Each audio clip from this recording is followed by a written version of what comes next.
Welcome. This is the wisdom of the Avadhut Gita. Ramana Maharshi was widely regarded to exemplify its teachings. Listen, reflect, and deeply meditate. Know yourself.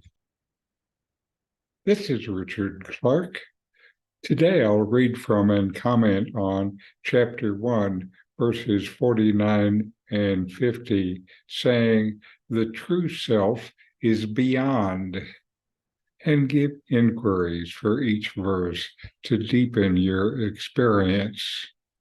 Verse 49, knowledge born of the intellect, I am not. By nature, truth eternal am I. I am perpetual immutability. Verse 50, neither formless nor with form, described by the Vedas as not this, free from separation and unity. The true self reigns supreme. Let's explore these verses from the Avadhut Gita in the context of Ramana Maharshi's teachings and Advaita Vedanta. Verse 49, perpetual knowledge born of the intellect, I am not. By nature, truth eternal am I. I am perpetual immutability.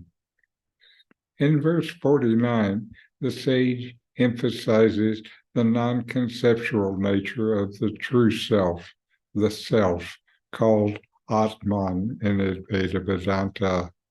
Atman, yourself, does not come from intellectual knowledge. It can't be grasped by the ordinary thinking mind, limited to understanding things as objects, knowing everything as an object. The self is not an object, so is beyond the realm of conceptualization, analysis, and mental constructs, beyond mind and ideas and words. The self is the truth, eternal and absolute, beyond limits of time and space, beyond change. Changeless, it's not subject to birth or death, growth or decay. It is the unchanging reality that underlies all our experience as the existence that is, and the consciousness that knows. Inquire, what is the source of my sense of I or self?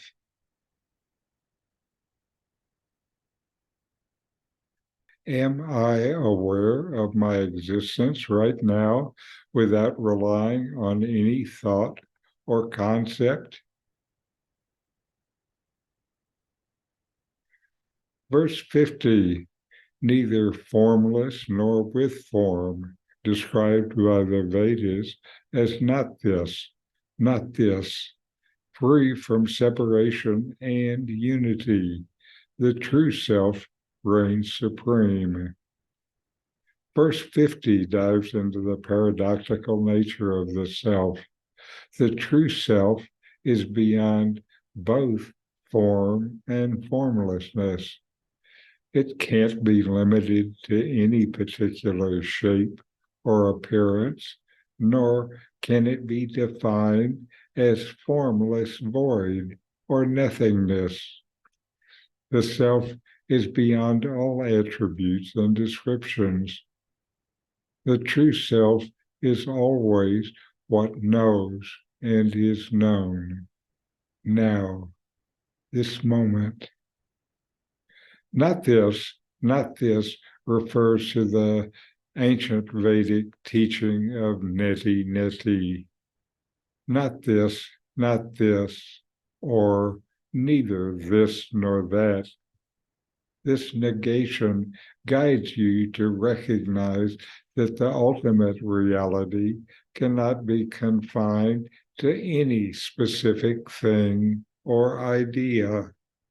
The self is beyond all dualities, transcending any divisions between subject and object, non-objective and non-dual. This verse emphasizes that the true self is all-encompassing. It is not limited by any boundaries or divisions. The true self stands as the unchanging consciousness that pervades everything. Inquire. If I observe my thoughts, feelings, and sensations, can I find any permanent or unchanging essence? What remains when I let go of all identifications and concepts about myself?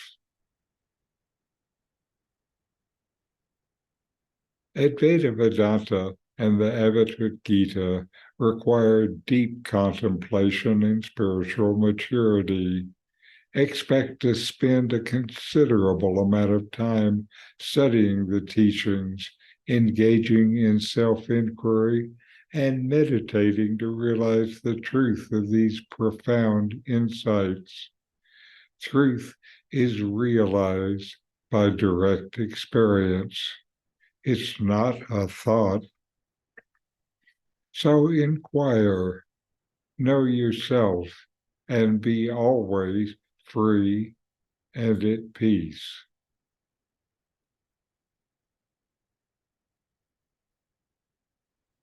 Thanks for watching. If you enjoyed this Ramana Maharshi video, subscribe, like, and send me a comment.